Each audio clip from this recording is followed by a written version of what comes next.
Dalam bahasa Al-Quran itu, Bu, Yesus itu disebut dengan Ibnu Maryam. Mesti. Isa Ibnu Maryam. Itu nggak pernah lepas. Kenapa? Supaya orang yang membaca itu ngerti bahwa dia itu anak manusia, bukan Tuhan, bukan anak Tuhan. Ibu, kenapa ketika Yesus mau ditangkap dia takut, Ibu? Sampai bulir-bulir keringat itu keluar seperti darah. Dia berdoa kepada Tuhan. Mana ada Kenapa, Bu? bulir-bulir seperti darah? Di mana ada ayatnya Yesus berkeringat seperti bulir-bulir seperti darah? Ibu ini nanti kalau saya kasih ayat nanti ibu bilang comot-comot ayat. Ada di situ sampai Yesus ketakutan berbulir-bulir seperti darah begitu. Dia saja berkata sama sebentar, dia tahu sebentar lagi dia akan ditangkap. Dia tahu. Tapi dia tidak lari, tidak apa. Memang itu ayat yang tadi, Pak. Bapak mencomotnya itu karena memang Bapak itu sendiri berkata seperti itu karena kemanusiaan Yesus itu memang 100% itu manusia. Jadi nggak ada ketuhanan sama sekali. Bagus, Ibu. Saya setuju dengan Ibu 100% manusia tapi bukan Tuhan. Setuju. Setuju tuh, Bu. Kita udah sama nih berarti, Bu. Tubuh manusia, orang dilahirkan. Tapi kalau Bapak terus? mengimani kitab Bapak dengan sempurna, Bapak perbanyaklah membaca apa itu surat Maryam.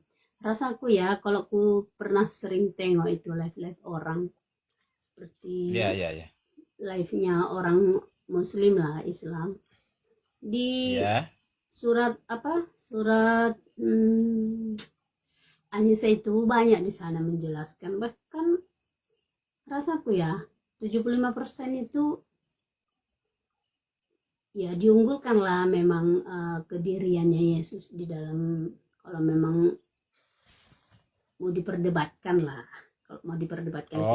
Jadi sekarang kita mau ganti nih, Bu. Oke, sekarang saya berikan waktu seluas-luasnya buat Ibu untuk bertanya tentang Al-Quran, hadis, dan lain sebagainya. Silakan Ibu bertanya ke saya. Saya nggak ada yang saya pertanyakan karena nggak banyak lah, hanya satu, ibaratnya hanya memperjelas aja ayat seperti itu begitu. Kalau untuk mengetahui nggak pala inilah, nggak pala pengen tahu kali. Hanya saja saya pernah tengok di di live-nya umat Islam juga.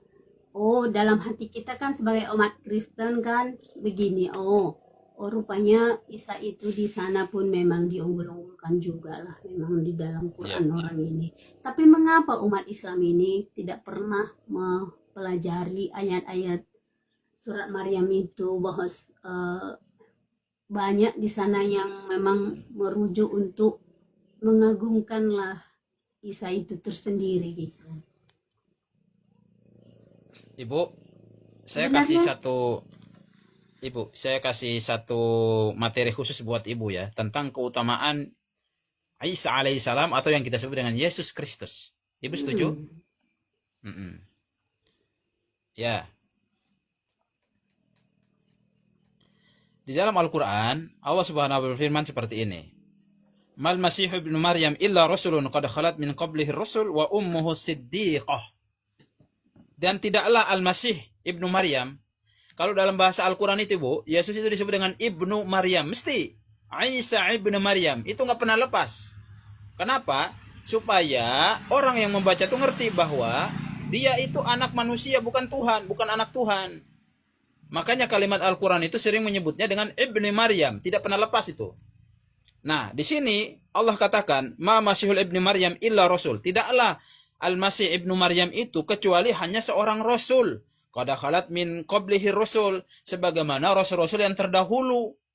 Ya, wa ummuhu siddiqah, dan ibunya itu orang yang jujur, sangat jujur.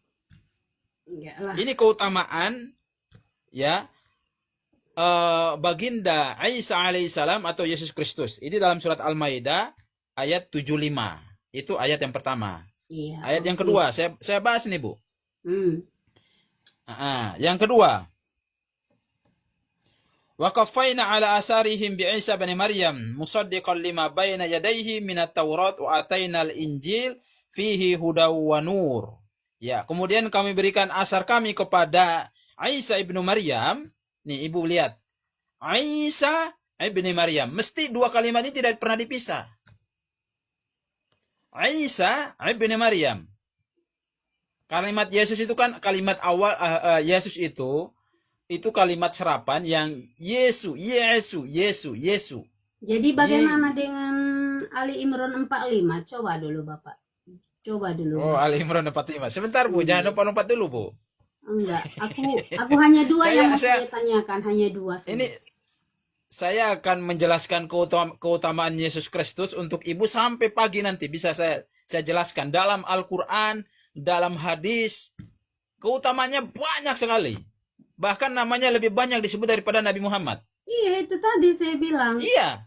Kalau saya Pertanyaannya adalah kenapa namanya Islam itu lebih banyak disebutkan di dalam Al-Qur'an daripada nama Nabi Muhammad? Kenapa? Ya mana saya tahu. Lah itu yang harus dicari tahu, Bu. Karena Mungkin karena itu tadi lah, karena ayat Ali Imran 45. Sebenarnya kalimatullah itu kan Isa itu sendiri ya kan. Kalau saya Pak, walau saya Kristen, saya lebih banyak mendengarkan live-nya Islam. Jadi lebih banyak saya memperbandingkan, oh begini iman orang ini. Jadi ya, saya semoga Allah memberikan hidayah kepada Ibu ya dengan menggunakan hati dan nurani, akal pikiran yang bersih. Allah tunjukkan kebenaran kepada Ibu. Saya sarankan kepada Ibu, itu sudah bagus tuh Bu. Ibu itu sudah nuraninya tuh sudah terpanggil Bu. Tinggal nanti Ibu gini Bu, Ibu berdoa dengan setulus mungkin kepada Tuhan ya, untuk menunjukkan jalan yang kebenaran kepada Ibu. Tapi bagi aku Yesus itu memang sudah jalan yang benar, kada semua ada ayatnya. Iya, saya juga menganggap Yesus itu jalan yang benar. Yesus itu bagi kami dia adalah nabi yang benar, lagi dibenarkan. Yesus itu diutamakan, ya kita juga sama. Bahkan nih, saya bilang tadi tuh Bu, namanya lebih banyak daripada Nabi Muhammad. Kenapa? Karena Yesus ini banyak difitnah. Di antaranya adalah dia disebut sebagai Tuhan. Nah itu kenapa? Kenapa dalam Al-Quran itu penyebutan Nabi Yesus itu lebih banyak daripada Nabi Muhammad? Bukan. Karena dia ini difitnah, dianggap sebagai Tuhan. Nah, memang sebenarnya dia adalah Tuhan. Yang fitnah itu menurut aku itu tadi yang nggak percaya sama dia. Yang percaya loh ibu saya ini percaya, umat Islam semua percaya. Iya, percaya sama Yesus. Memang ada apa namanya yang zohir lah begitu Yesus tadi. Terus tapi yang dibatalkan itu kalian tidak percaya bahwa dia itu adalah Tuhan itu sendiri itu. Makanya coba Bapak perdalam itu Ali Imran itu 45, kalau umat Islam yang lain Ali Imran 45. Oke, saya buka Ali Imran 45. Pokoknya tenang Bu, saya ikuti Ibu aja. Ali Imran 45. Oke.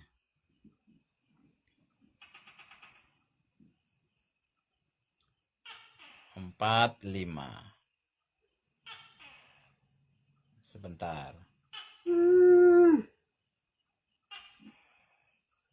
Waduh, apa punya apa itu? Al-Imran 45. Sebentar Bu ya, tafsirannya saya buka dulu sekalian supaya enak pembahasannya nih.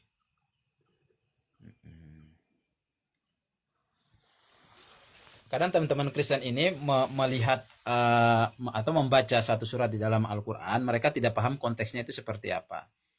إذ قالت الملائكة أعوذ بالله من الشيطان الرجيم إذ قالت الملائكة يا مريم إن الله يبشرك بكلمات منهم اسمه المسيح عيسى بن مريم. Ingat Bu, ada kalimat Isa bin Maryam. Nggak ngerti aku mau bahasa Indonesia saja. Nanti saya terjemahkan langsung ke Ibu. Saya tidak akan lihat terjemahannya. Ya. Wajihan fid dunya wal akhirah wa minal muqarrabin. Idh qalatil malaikah ya Maryam. Ketika malaikat itu berkata kepada dia Maryam, ya Maryam, wahai Maryam. Yang berkata ini siapa, Bu? Malaikat. Ya. Hmm. Innallaha, sesungguhnya Allah, yubashiruka bikalimatin. Allah akan memberikan kabar gembira kepadamu dengan satu kalimat. Minhu, darinya, ismuhu Masih, yang namanya itu adalah Al-Masih ibnu Maryam, Isa putra Maryam, wajihan fid dunya wal akhirah. Beliau adalah orang yang terkemuka di dunia dan akhirat, wa minal muqarrabin, dan orang yang didekatkan. Yes, di dunia dan akhirat. Oke, sampai di Iya, situ aja. dunia dan akhirat Berarti kan semua para memang ibu, jelas dia itu ibu terkemuka tenang di dulu, ibu dunia tenang dan dulu. di Ibu, akhirat, Bapak. ibu tenang dulu, ibu. Tenang dulu, tenang ya. Semua para nabi itu terkemuka di dunia dan di akhirat, Ibu. Tidak ada di buktinya di kitab kalian itu ada nggak ayatnya Ibu, bahwa nabi kalian itu terkemuka di bumi dan di akhirat? Tidak ada ayatnya toh. Saya sering ada ayatnya selalu saya banyak, ikuti. Ibu. Tidak ada. Ibu, dengerin baik-baik nih. Garis bawahi. Semua para nabi dan rasul itu mereka terkemuka di dunia dan di akhirat. Ada ayatnya di kitab Anda? Di kitab apa? Iya. Coba. Apakah biar ayat saya ini cari menegaskan nanti. bahwa nih, Ibu, Di ayat mana apakah itu? ayat ini Ibu, apakah ayat ini menegaskan bahwa Yesus adalah satu-satunya nabi yang diutamakan di dunia dan akhirat? Kan nggak ada kalimatnya begitu. Kalimatnya adalah dia adalah yang dia terkemuka di dunia dan di akhirat. Wa minal muqarrabin, dan termasuk orang-orang yang didekatkan kepada Allah. Memang para nabi itu semuanya mereka terkemuka di dunia dan di akhirat, Ibu.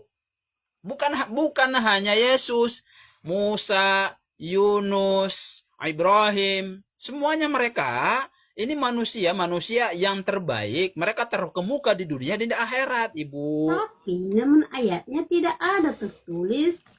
Saya itu belajar saya pun banyak saudara yang Islam. Sebab bapak saya pun dulunya Islam. Oh, mudah-mudahan Ibu Islam nih. Mudah-mudahan, amin. Ibu mendapatkan hidayah. Nah, itu tidak akan itu. Sebab saya sudah perbandingkan. Bandingkan di mana itu, Bu? Di Ibu saya live-live tanya kayak tadi, gini Ibu. kan. Oh, berarti begininya, begitu. Ibu tuh termakan dogma, Ibu. Dogma gereja aja, Ibu. Yakin saya itu, Bu. Kalau kita ini, Ibu, kita sebagai umat Islam, ketika kita mempelajari Al-Qur'an, kita bisa merujuk kepada tafsir yang sudah dituliskan oleh para ulama. Kita bebas buka sana sini, bahkan kita bisa berdebat sama kita ya untuk mengenai ayat ini, tafsiran ini seperti apa dan seterusnya. Kita diberikan Justru kebebasan, Ibu. hanya satu, Tapi Pak. Saya mau tapi turun gini, lah. sebentar dulu, Bu. Sebentar dulu, Bu. Nih, Ibu, rata-rata teman-teman Kristen ini mereka tidak membaca Bible mereka, atau ketika mereka membaca Bible mereka, ketika ditanyakan kepada pendeta akan menjelaskan bahwa imani saja. Itu ayat itu bukan seperti itu. Termasuk ayat yang saya tanyakan ke Ibu tadi itu tentang sujud, tentang apa namanya satu-satunya Tuhan. Tapi kalau masalah sujud tadi yang Bapak angkat itu apa tadi pembicaraan Bapak tadi yang Bapak merujuk ke cara kita beribadah tadi, memang di sana ada ayatnya di Bible itu, di Alkitab itu ada ayatnya, bukanlah cara-cara kita begini-begini menyembah Tuhan, ada ayatnya. Jadi kalau untuk cara untuk Ibu ini harus terdogma. bagaimana, Saya bilang saya bisa memaklumi ya apa yang ada dalam kepala Ibu itu sebenarnya doktrin dogma yang memang sudah digariskan oleh di gereja. Ya enggak jadi masalah itu, Bu. Dan saya tidak memaksa Ibu untuk berubah dari itu. Tapi tadi saya katakan, sebaiknya Ibu kalau membaca Bible itu buka akal dan pikiran Ibu, nurani Ibu untuk justru memahami itu karena dengan saya baik. buka lah Bapak, apa Bapak? Ya Ibu tadi nggak pernah sujud. Saya tanya, Ibu pernah sujud nggak dalam berdoa? Iya, kalau kita itu bersujud Bapak, bukan harus ada aturan begini-begini baru sah jadi Sekarang saya tanya Ibu, doa kita, yang lebih bukan baik begitu. yang lebih baik itu ibu apa Yesus? Tidak ada tandingan lah kalau Yesus dah. Nah, Itu harus kenapa? itu. Kenapa ibu tidak mau mengikuti Yesus? Ketika dia berdoa dahinya diletakkan di lantai, di tanah. Kenapa ibu tidak mau mengikuti itu? Ih, kan itu tadi Bapak, dia kan Apa? Tuhan itu sendiri. Masa iya kita harus sama-sama dia? Hanya saja dia mengajarkan untuk merendahkan diri. Bersujud tadi kan artinya hanya merendahkan diri di hadapan yang ya Merendahkan diri kepada diri sendiri gitu Bu ya?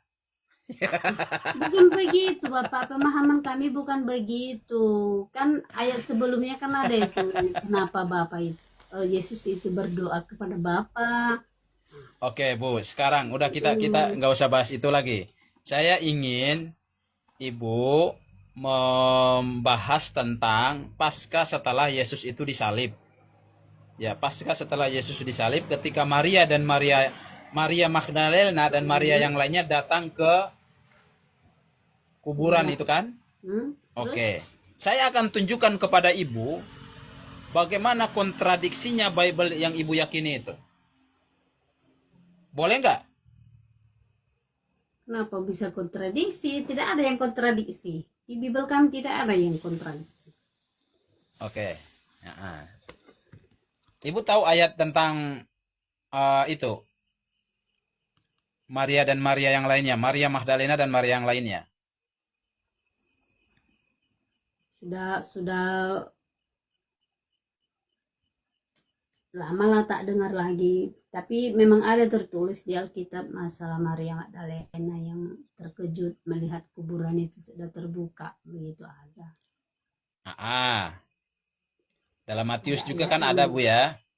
Tapi detail ayatnya saya sudah tak ingat lagi.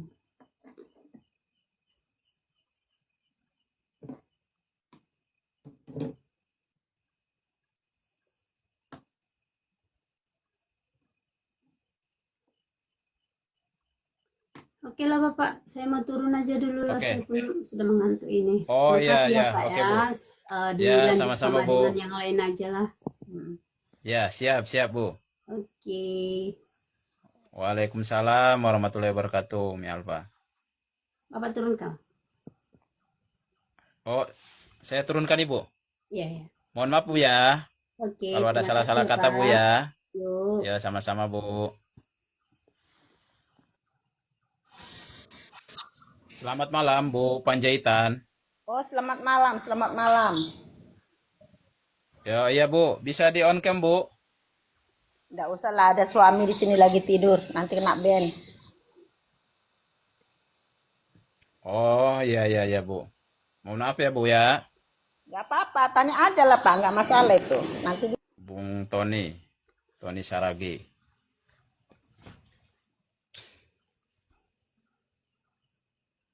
Bung Tony. Oke, Malam. Di malam, on cam malam. Bang. On cam Bang, on cam. Oke, Iya. ya, Silakan Bang, di on cam Bang. Bang Tony, jadi sebelah mana nih? on cam Bang. Bang Tony. Ini dong, ini kok nggak bisa buka ya? Ini udah buka. Pengikut Bapak mungkin masih sedikit Pak. Sorry Pak. Saya turunkan saja Pak.